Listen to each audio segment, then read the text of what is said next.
What's up, guys? Real quick video today. This is a review of the Buck 284 Kryptek Typhoon design. So I think I already have a video out of my other Buck 284 already.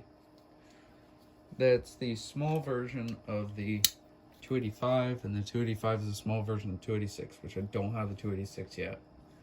So they're all lockbacks. So is the Buck Ascend LT, which I don't know if the video will be out by the time this is posted or not.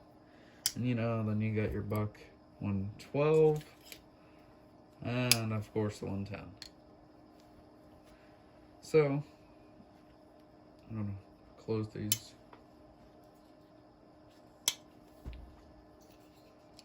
Keep the ones that look alike together. So these two are exactly identical. It's just the design. I was on Midway USA. I'm not sponsored by them. I'm just saying this because I like their website. It was like $50 free shipping. I got this knife, and these two knives in here, which I'm not gonna show you right now. Maybe today, I don't know. But that's them. Here, I'll close this. So the 285 has a pocket clip. I think the 286 does too. These are just small knives. I mean, if you want a first knife that's made in the US, like I said, I paid $10 for this. You can pick these up for, I've seen 10, 15, 20, and 25 for them.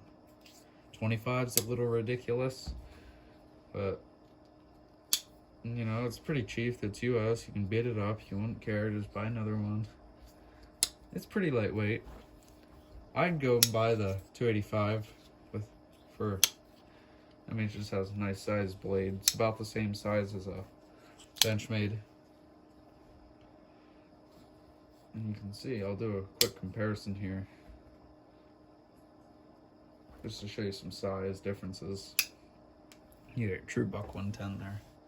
So you can see the 110's much bigger than like everything. Why not throw in a Spider Chromatics? And just for dumb things, Cold Steel Range Boss. I don't have the Ontario Rat 2 yet, or 1 or whatever. They make a lot of different ones. I don't have them yet.